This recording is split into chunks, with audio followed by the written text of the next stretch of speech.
Gálatas capítulo 4, nós vamos ler novamente os versos 8 ao 20. Gálatas capítulo 4, a partir do verso 8. No passado, quando não conhecis a Deus, costumáveis servir aos que por natureza não são deuses. Agora, porém, que já conheceis a Deus, ou melhor, sendo conhecidos por Ele, como podeis voltar para esses princípios elementares, fracos e pobres, aos quais de novo quereis servir? Guardais dias, meses, tempos e anos. Temo que eu talvez tenha trabalhado inutilmente para convosco. Irmãos, peço-vos que vos torneis como eu, porque também eu me tornei como vós, nenhum mal me fizestes. E sabeis que foi por causa de uma enfermidade física que vos anunciei o Evangelho pela primeira vez. E não desprezastes nem rejeitastes aquilo que no meu corpo era uma provação para vós. Pelo contrário, me recebestes como se eu fosse um anjo de Deus, como o próprio Cristo Jesus. Onde está aquela vossa alegria? Porque eu mesmo sou testemunha de que, se fosse possível, teríeis arrancado os próprios olhos para dá-los a mim. Será que me tornei vosso inimigo por vos falar a verdade? Aqueles que mostram interesse pessoal por vós não agem com boas intenções, mas sim para vos excluir, para que mostreis interesse pessoal por eles. É bom ser sempre objeto de interesse pessoal, e não só quando estou presente convosco. Meus filhos, por quem sofro de novo dores de parto, até que Cristo seja formado em vós. Bem que eu gostaria de agora estar presente convosco e mudar o tom da minha voz, pois estou perplexo a vosso respeito. Amém. Vamos orar. Querido Pai Celestial, em nome do Senhor Jesus, nós pedimos que o Teu Santo Espírito abra o nosso entendimento para que possamos compreender a Sagrada Letra. Nós lemos a Tua Palavra e precisamos que o Teu Espírito revele a Tua Palavra em nossos corações. Que o Teu Santo Espírito trabalhe em nossas vidas, não só nos dando entendimento, mas também nos transformando, para sermos semelhantes ao Teu Filho Jesus. Realiza a Tua obra em nossas vidas e te glorifica o Teu próprio nome. E nós oramos em nome do Senhor Jesus e te damos graças. Amém. Amém. Muito bem, queridos. Nós começamos a estudar esse texto a semana passada e nós vimos que a questão aqui é que os Gálatas estavam prestes a desperdiçar a sua herança espiritual. Essa herança que nós estamos contemplando hoje, de estarmos um dia para sempre com o Senhor Jesus Cristo, porque fomos feitos filhos de Deus através da obra de Cristo lá na cruz do Calvário. Mas este povo, os Gálatas, eles estavam desprezando esse direito de filhos e filhas de Deus, direito que foi concedido pela graça do Senhor nosso Deus. Assim como Esaú, naquela ocasião, desprezou o seu direito de primogenitura, e ele fez isso por quê? Porque ele estava com fome, porque ele tinha um desejo do seu próprio corpo, um desejo carnal, e por causa disso ele desprezou a bênção de Deus sobre a sua vida. E os Gálatas estavam caindo nesse mesmo erro, porque desejavam algo que pudesse satisfazer o seu ego. Eles estavam desprezando a graça de Deus. E para evitar que os Gálatas voltassem à escravidão da qual tinham sido libertos, então Paulo está procurando aqui mostrar para eles, a forma como eles se tornaram filhos de Deus, que foi através da fé somente no Senhor Jesus Cristo. E nós, então, chegamos à conclusão aqui que Paulo apresenta 3 características que distinguem um filho de Deus de um escravo. E essas 3 coisas são que um filho de Deus é alguém que conhece a liberdade da graça de Deus. Um filho é aquele que desfruta do ministério da palavra de Deus. Um filho é aquele que é transformado para ter uma vida semelhante à do Senhor Jesus Cristo. E na semana passada, então, nós vimos este primeiro ponto, que é ser filho é conhecer a liberdade da graça de Deus. Falando de uma maneira mais simples, um cristão é aquele que conhece a Deus através de um relacionamento pessoal com o Senhor. Não é alguém que sabe a respeito de Deus, mas é alguém que tem um relacionamento pessoal, um relacionamento íntimo com o Senhor. Ok? Nós estudamos isso na semana passada. Agora nós vamos ver a segunda marca aqui, que distingue um filho de Deus de um escravo, que é o desfrutar do ministério da palavra de Deus. Isto significa que um filho de Deus ama a palavra de Deus, ama a instrução do seu Pai Celestial. Um filho de Deus, a filha de Deus, tem um prazer verdadeiro em contemplar os mistérios da palavra de Deus, em receber a ministração da palavra de Deus. E é exatamente isso que Paulo menciona aqui no verso 15, quando ele diz: onde está aquela vossa alegria? Porque este povo havia recebido a palavra de Deus com muita alegria. O termo que Paulo usa aqui é que eles estavam se sentindo afortunados por terem ouvido a palavra de Deus. Quando eles ouviram a mensagem do Evangelho de Cristo crucificado, Cristo ressurreto, para a justificação de todo aquele que crê. Então, esse povo, diz Paulo, eles estavam se regozijando pelo privilégio de terem ouvido o Evangelho do Senhor Jesus Cristo, que os tirou da escravidão para os tornar filhos de Deus.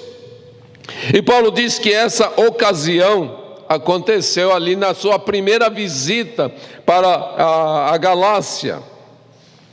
E o que Paulo está falando aqui dá a entender que essa visita foi inesperada, não era algo realmente programado, pelo menos não pelo apóstolo, mas ele, segundo as palavras aqui, foi inesperado. Parece que Paulo teve um problema de saúde e ele então correu para essa cidade mais próxima, da Galácia, para poder se recuperar.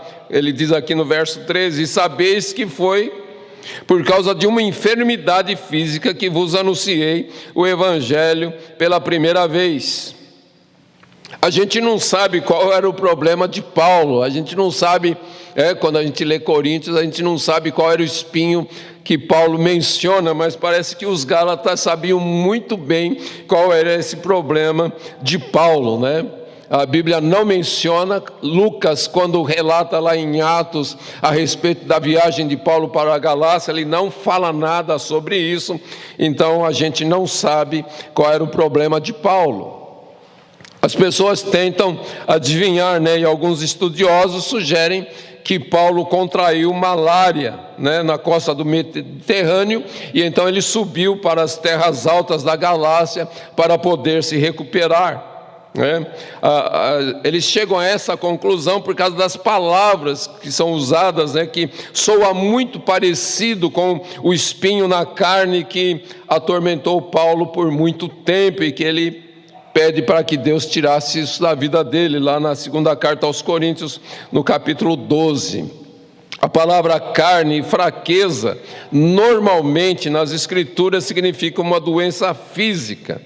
E por isso as pessoas fazem essa conexão, entre esse problema que Paulo menciona aqui com o espinho na carne lá da segunda carta aos Coríntios.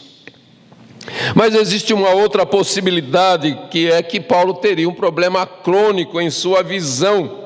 E então até explicaria a questão aqui do verso 15, quando ele diz: porque eu mesmo sou testemunha de que, se possível fosse, teríeis arrancado os próprios olhos para dá-los a mim. Mas também, queridos, isso significa necessariamente que Paulo tinha uma deficiência visual. Talvez não tenha nada a ver uma coisa com a outra aqui. E por quê? Porque no mundo antigo, os olhos de um homem era considerado o seu bem mais valioso. E então Paulo provavelmente está querendo dizer aqui que os Gálatas amaram tanto o seu ministério, a palavra que ele pregava, que eles estavam dispostos a dar qualquer coisa para Paulo, até mesmo os seus próprios olhos. Ok? A gente está mencionando essas coisas porque há muita especulação que não leva a nada. Mas então a gente está dando aqui uma possível direção para tudo isso, ok? Porque qual era de fato?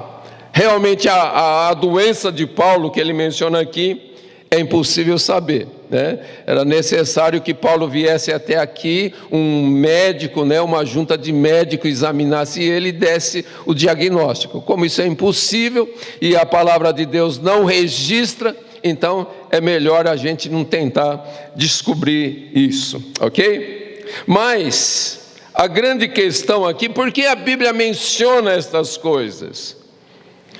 Por causa das lições que nós podemos tirar sobre essas questões. E a primeira lição que nós podemos tirar é que Deus usa os nossos problemas, as nossas dificuldades, para alcançar o seu propósito eterno. É lógico que Paulo não sentiu nenhum prazer, e ninguém sente prazer, né? Ou talvez alguns até possam sentir, mas não é normal, né? Que alguém sinta prazer em sofrer, né? Sinta prazer em uma doença. E nós vemos que Paulo realmente não gostava disso. Se for a questão do espinho na carne, a Bíblia diz que ele pediu para Deus 3 vezes para que tirasse aquilo de sua vida, para que Deus restaurasse a sua saúde, restaurasse a sua força. Mas quando Paulo ora, Deus, na sua perfeita providência, não concede o pedido de Paulo. Em vez disso, diz aqui o texto, que a enfermidade de Paulo se tornou uma oportunidade para Deus alcançar o povo da Galácia. Deus usou essa dificuldade de Paulo para demonstrar para o próprio Paulo que o poder de Deus se aperfeiçoa na fraqueza humana. Ok? Então, Deus usa essa ocasião para alcançar os Gálatas com o evangelho da livre graça de Deus. E por meio de toda essa experiência, a enfermidade de Paulo, com a aceitação do povo da Galácia, Deus nos ensina essa grande lição, né, da diferença entre ser um filho de Deus e ser um escravo. Então a conclusão que a gente chega é que a doença de Paulo foi algo realmente útil, por mais inconveniente que fosse para o próprio apóstolo, né? A gente chega à conclusão que Deus é o supremo economista. Deus é capaz de tirar o maior bem do maior revés de nossas vidas. Então, quando a gente olha para isto, queridos, a gente chega à conclusão que não há o porquê a gente reclamar, né, das nossas dificuldades.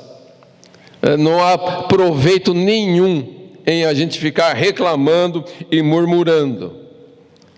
Nós precisamos aprender a confiar em Deus, nesse Deus que nos ama, esse Deus que sabe o que está fazendo.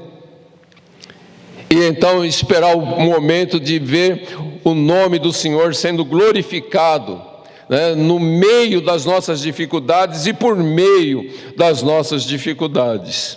Então, essa é a primeira grande lição que a gente tira aqui. E a segunda lição que a gente aprende com a condição de Paulo tem a ver com a forma como nós recebemos a palavra de Deus.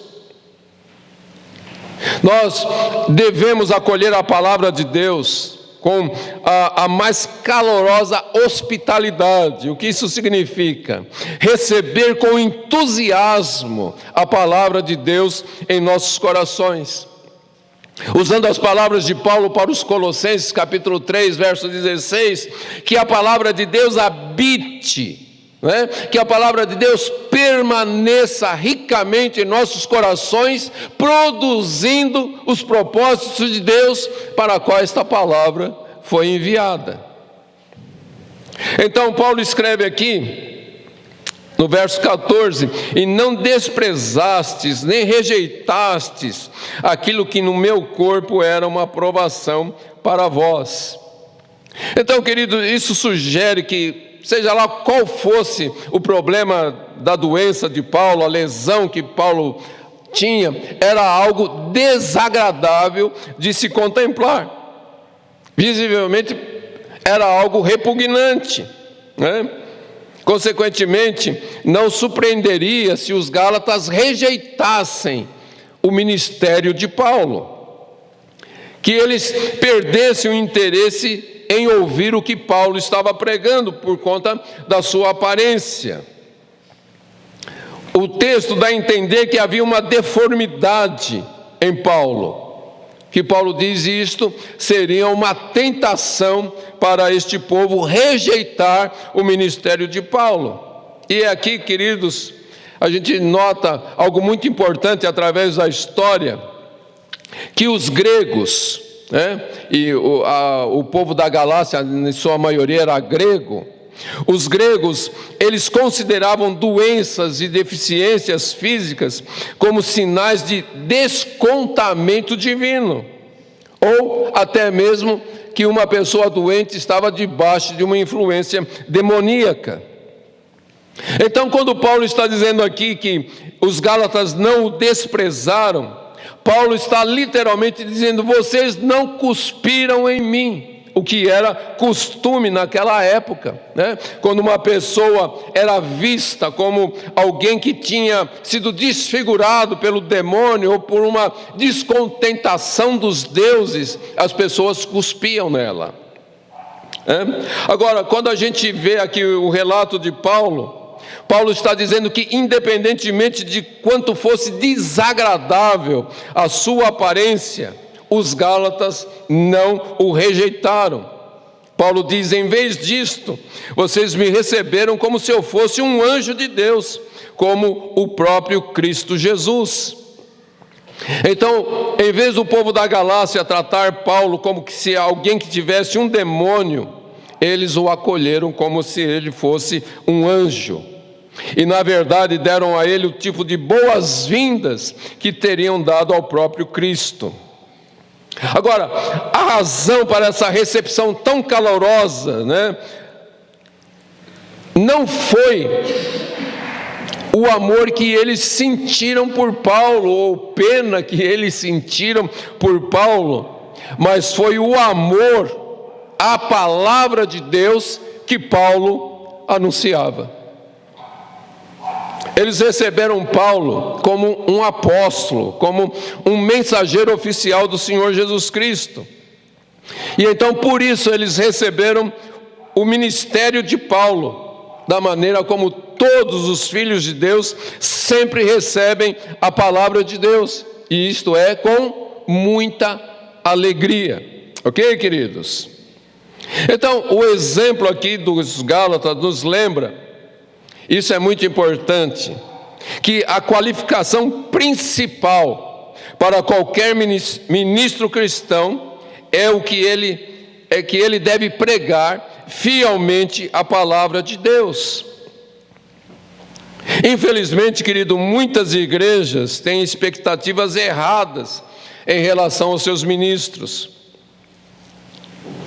Quando a gente olha aqui para a palavra de Deus, a gente chega à conclusão que os ministros do Evangelho, eles nunca deveriam ser julgados pela sua capacidade, pela sua aparência, pela sua personalidade, pela sua popularidade, pela sua eloquência ou por qualquer outro padrão que normalmente as pessoas usam para julgar as pessoas, os ministros. Mas os ministros da palavra de Deus deviam ser avaliados somente, ou primeiramente, pela sua fidelidade à palavra de Deus. Se eles são fiéis à palavra de Deus, então quando alguém recebe a mensagem anunciada por eles, está recebendo o próprio Cristo. Uma pessoa escreveu assim: feliz é aquela sociedade cristã em que o ministro ama o seu povo e o povo ama seu ministro, porque ambos amam a verdade da palavra de Deus. Infelizmente, depois de um tempo, os Gálatas começaram a se voltar contra o apóstolo Paulo. É interessante porque eles não erraram no primeiro momento quando receberam Paulo, mas agora eles começam a apresentar injustiças contra Paulo. A hospitalidade com a qual eles receberam Paulo agora se torna hostilidade. Isso por quê? Porque provavelmente os judaizantes estavam denegrindo a Paulo, estavam negando o evangelho que Paulo anunciava. E Paulo então faz a pergunta lá no verso 16: será que me tornei vosso inimigo por vos falar a verdade? O evangelho de Paulo não havia mudado. Ele continuava pregando o Cristo crucificado, o Cristo ressurreto. Ele continuava pregando a justificação somente pela graça, somente pela fé, somente em Cristo. Mas por que os Gálatas agora começam a rejeitar este único e verdadeiro evangelho? Por que eles estão tão indispostos a ouvir a verdade? Por que eles estavam tratando Paulo como um inimigo? Por que a mesma mensagem que uniu Paulo e os Gálatas agora começava a causar esse afastamento entre eles? E aí a gente nota, querido, que quando os Gálatas se voltaram contra a mensagem e o mensageiro de Deus, Paulo tem uma questão e ele começa a pensar se realmente essas pessoas tinham conhecido de fato o Senhor Jesus Cristo. Eles de fato eram filhos de Deus. Porque a verdade, querido, nos confronta. E os ministros que são fiéis à palavra de Deus, muitas vezes dizem coisas que as pessoas não querem ouvir. E para ser bem sincero, querido, às vezes a gente prega coisas que a gente mesmo não gostaria de ouvir e pregar. Mas se realmente a mensagem é de Deus, os verdadeiros filhos de Deus se alegram em ouvi-la, porque eles sabem que seu Pai amoroso está cuidando, seu Pai amoroso está instruindo, seu Pai amoroso está corrigindo. E como diz a palavra de Deus, Ele nos corrige para sermos participantes da sua santidade, para que um dia possamos estar eternamente em sua presença. E quando as pessoas se deleitam no ministério da palavra de Deus, algo maravilhoso acontece. Porque quanto mais nós aprendemos a respeito da palavra de Deus, quanto mais nós amamos a verdade de Deus, mais parecidos com Jesus nós começamos a ficar. Porque nós começamos a pensar como Ele pensa, nós começamos a amar as coisas que Ele ama, nós começamos a fazer as coisas que Ele faz, nós começamos a nos afastar das coisas que Ele se afasta, e nós começamos até mesmo a sofrer as coisas que Ele sofre. E então tudo isso nos leva para a terceira característica de um verdadeiro filho de Deus. Que o filho de Deus é aquela pessoa que está sendo transformada para ter uma vida semelhante à do Filho de Deus, uma vida semelhante ao Senhor Jesus Cristo. E Paulo fala isto, né? Até que Cristo seja formado em vós. Quando a gente olha para tudo isso que Paulo está dizendo aqui, queridos, a gente percebe que o interesse dos rivais de Paulo, ali com o povo da Galácia, também era mudar as pessoas, mas não para serem pessoas melhores, para serem pessoas semelhantes a Cristo. Paulo fala no verso 17: aqueles que mostram interesse pessoal por vós, não agem com boas intenções, mas sim para vos excluir, para que mostreis interesse pessoal por eles. Veja, Paulo prega o Evangelho para que as pessoas amem o Senhor Jesus, para que as pessoas se tornem discípulos de Jesus. Mas esses judaizantes, eles queriam transformar as pessoas não em discípulos de Jesus, mas em discípulos deles mesmos.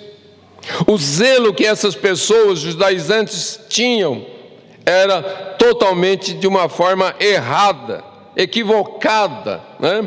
Porque eles diziam que as pessoas precisavam ser semelhantes a eles, pessoas que lutavam para guardar a lei, para poderem alcançar, né, serem justificados diante de Deus.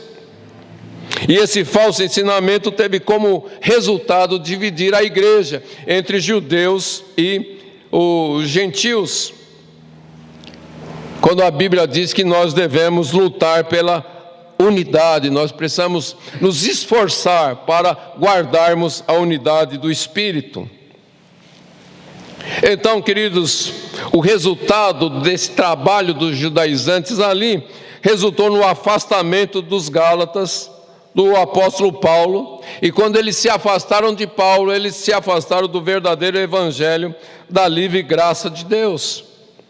Como eu disse, os judaizantes queriam ter os seus próprios discípulos, algo que Paulo nunca teve. A gente lê lá na primeira carta aos Coríntios, no capítulo 1, que Paulo nunca desejou ter seus próprios discípulos. Na verdade, Paulo ficou angustiado quando houve a divisão na igreja, quando alguns diziam: eu sou de Paulo, eu sou de apóstolo, eu sou desse, e ele fala: está tudo errado. E ele fala: graças a Deus que eu não batizei ninguém de vocês, para vocês não dizerem: eu fui batizado por Paulo. Paulo não queria discípulos seus, Paulo queria discípulos de Cristo, que as pessoas se tornassem em discípulos de Cristo. Era isto que realmente importava para Paulo. E então no verso 12 Paulo diz: irmãos, peço-vos que vos torneis como eu, porque eu também me tornei como vós, nenhum mal me fizestes. Vamos entender essa palavra de Paulo aqui. A verdade, Paulo estava dizendo o seguinte: afastem-se para longe de toda e qualquer ideia de que poderão, por meio das obras da lei, tornar-se justos aos olhos de Deus, porque era exatamente isto que eu, pela graça de Deus, entendi. Porque em outro tempo eu era um judeu orgulhoso. Eu imaginava que poderia alcançar a minha própria justiça diante de Deus. Contudo, cheguei à conclusão que eu me tornei como vocês, gentios, que são por natureza condenados diante dos olhos de Deus, e que não existe nada em mim para que eu pudesse me justificar diante de Deus. O que Paulo estava dizendo para os gálatas: olha, a gente é igual. Eu não sou melhor do que vocês, porque eu sou um judeu. Antes eu até pensava que era assim, que eu era um judeu, então o povo escolhido de Deus, mas eu cheguei à conclusão que não. Deus olha para mim, olha para você e vê a mesma coisa. Pessoas que estão condenadas ao inferno. Então Paulo diz: para que eu fosse salvo, eu me tornei como vocês. Eu cheguei à conclusão que nós somos iguais. E agora o que eu peço para vocês é que vocês se tornem como eu, alguém que crê somente na graça de nosso Senhor e Salvador Jesus Cristo. E aqui, queridos, a gente entende o que Paulo estava dizendo na primeira carta aos Coríntios, capítulo 9, os versos 19 ao 22. Paulo diz assim: pois sendo livre de todos, tornei-me escravo de todos, para ganhar o maior número possível. Para os judeus, tornei-me judeu, para ganhar os judeus. Para os que estão debaixo da lei, como se eu estivesse debaixo da lei, embora eu não esteja, para ganhar os que estão debaixo da lei. Para os que estão sem lei, como se eu estivesse sem lei, não estando sem lei para com Deus, mas debaixo da lei de Cristo, para ganhar os que estão sem lei. Para os fracos, tornei-me fraco, para ganhar os fracos. Tornei-me de tudo para com todos, para por todos os meios vir a salvar alguns. Foi exatamente isso que Paulo fez aqui na Galácia. Paulo se tornou como os outros, né? Para que essas pessoas pudessem conhecer a Cristo.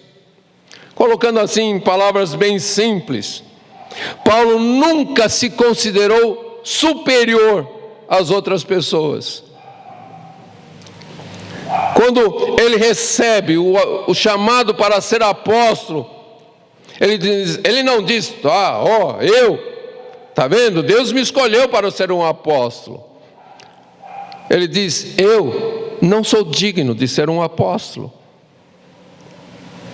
Eu não sou nada. E aí a gente vê, queridos, como os crentes hoje são orgulhosos, se acham melhores do que todo mundo. E Paulo chega para os Gálatas e diz: eu sou como vocês. Dá para entender isso, queridos? Então Paulo nunca se considerou superior, mas Paulo sempre se colocou na posição das pessoas perdidas sem Cristo, e isto sem praticar os atos pecaminosos que eles praticavam. Isso é muito importante. Então Paulo aprendeu a se integrar de tal forma na comunidade onde ele chegava, que ele podia explicar o Evangelho com palavras que as pessoas pudessem entender. A estratégia que Paulo seguiu na Galácia foi justamente esta. Quando ele chegou ali, ele não praticou nenhum ato cerimonial judaico que pudesse impedir aquele povo de entender o Evangelho da livre graça de Deus. Mas quando Paulo estava no meio dos judeus, então Paulo participava dos cerimoniais judaicos. Há muita gente que critica Paulo porque ele raspou a cabeça, né, quando ele foi para Jerusalém, praticou um ato judaico. Fala: Paulo quis agradar. Não, Paulo não quis agradar ninguém. Paulo só está dizendo: eu sou um judeu. Só que todas essas coisas que eu pratico como um judeu não me torna melhor diante de Deus. Dá para entender, queridos? É o que Paulo está dizendo. Para aqueles que estavam debaixo da lei do Velho Testamento, eu agia de forma de estar debaixo da lei do Velho Testamento. Só que eu entendo que isso não me leva a nada. Quando eu estava junto de pessoas que estavam sem a lei dos judeus, então eu não praticava nada da lei judaica, embora sempre estive debaixo da lei de Cristo para a minha vida. Paulo mostra também que quando ele estava perto de pessoas que achavam que era um erro comer carne, Paulo não dizia: problema seu, eu como. Paulo simplesmente não comia carne perto daquelas pessoas. Entende o que é me tornar como as pessoas? Não é descer ao nível de pecado das pessoas. Para ganhar os maconheiros eu vou fumar maconha. Não é isso que Paulo está ensinando aqui. Quando você quer ganhar um viciado, você simplesmente fala: olha, eu também sou viciado em algumas coisas, porque todo mundo é, né? Não é verdade? Alguns são viciados em falar da vida dos outros. Não é verdade? Então eu cheguei e falei: olha, mas Cristo me liberta. Cristo me libertou. Eu sou igual a você, eu não sou melhor. Eu sou igual.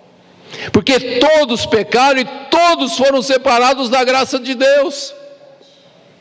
Mas a boa e grande notícia é que Deus, na sua graça, nos perdoa, nos purifica, nos justifica pelo sangue de Cristo.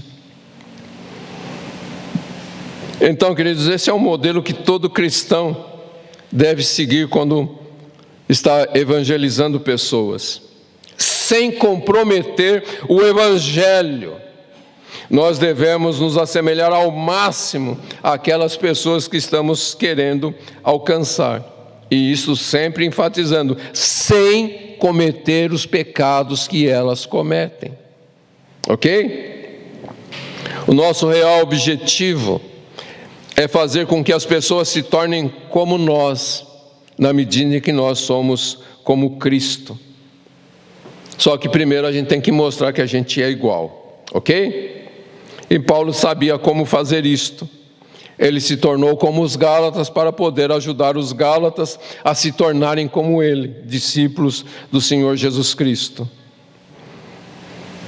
Paulo não estava tentando clonar a ele mesmo, né? Que as pessoas fossem iguais a ele, porque a gente vê isso em algumas igrejas também, né? Que os membros da igreja têm que ser do jeito do pastor, tem que falar igual, tem que andar igual, tem que se vestir igual. Não, não era isso que Paulo queria. Paulo queria que eles fossem semelhantes ao Senhor Jesus. Ok, queridos? Paulo fala isso lá na primeira carta aos Coríntios, capítulo 11, verso 1. Sede meus imitadores, assim como eu sou de Cristo.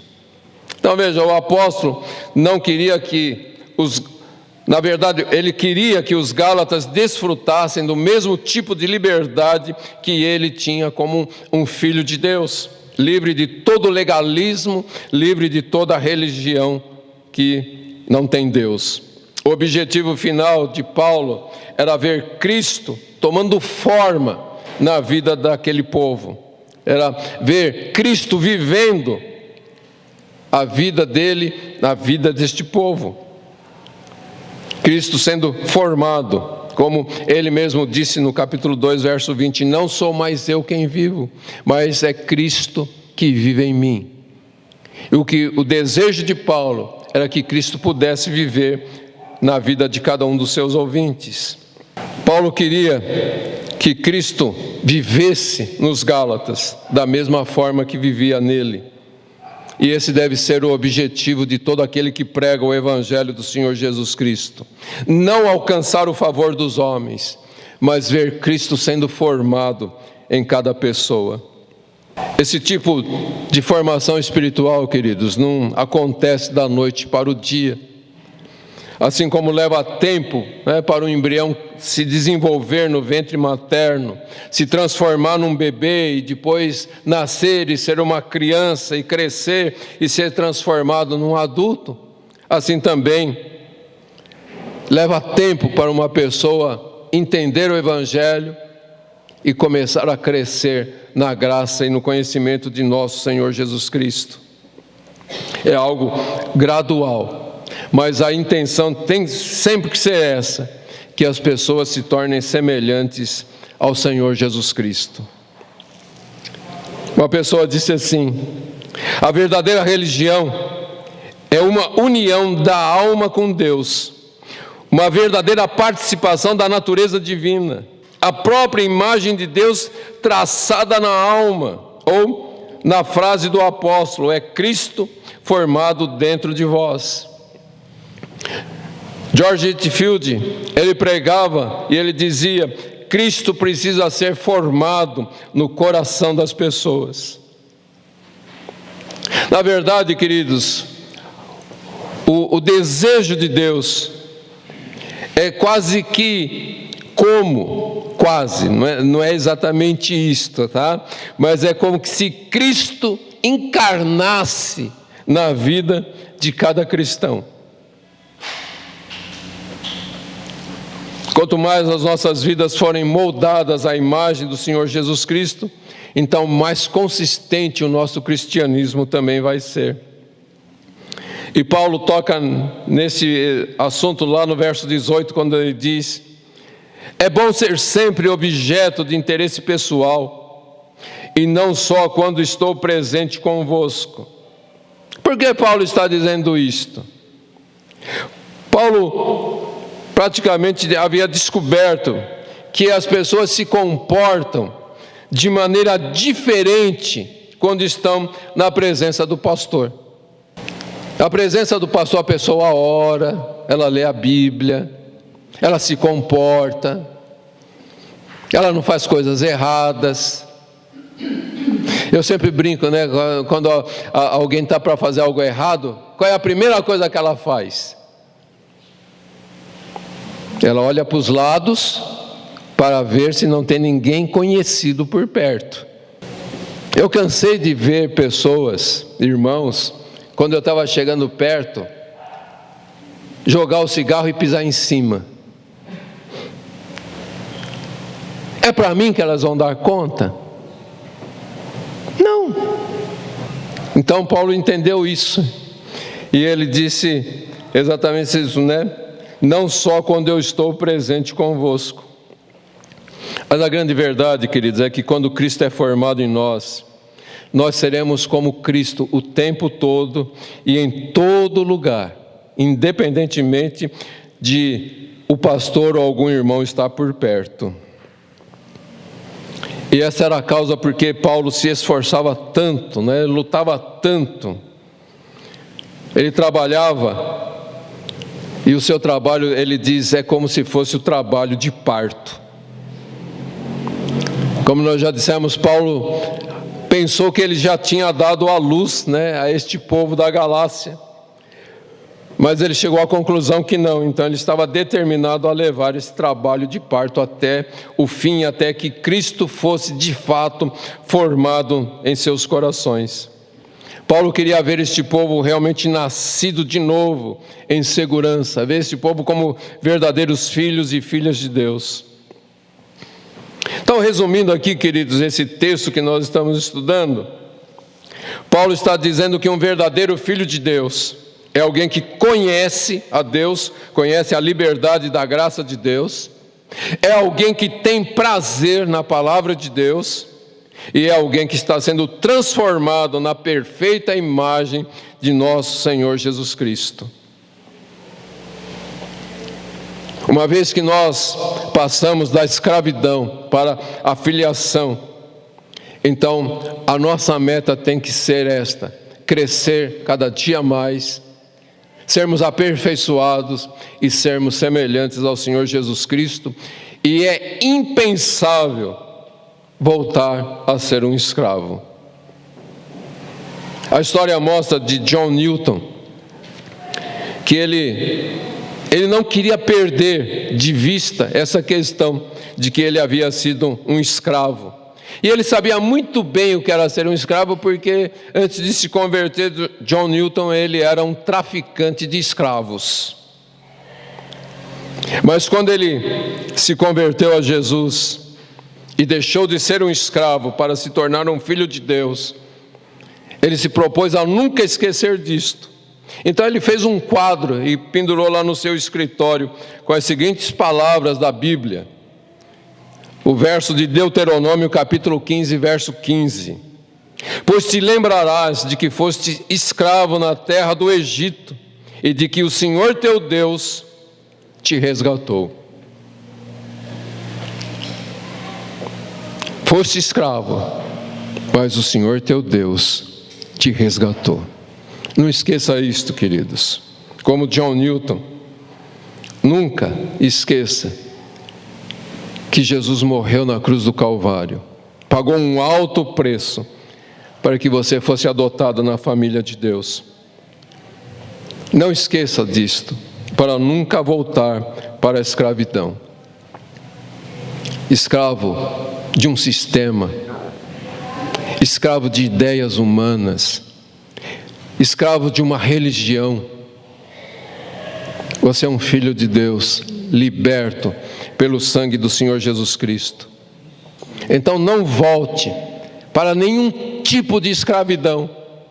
Pelo contrário, ame o Senhor, o teu Deus, diz as Escrituras, de todo o teu coração, de toda a tua alma, de todo o teu entendimento e de todas as tuas forças. E dessa forma, queridos, nós vamos viver todos os nossos dias fazendo a vontade de Deus, glorificando o nome do Senhor diante de todos os homens. Essa é a nossa meta, como filhos de Deus.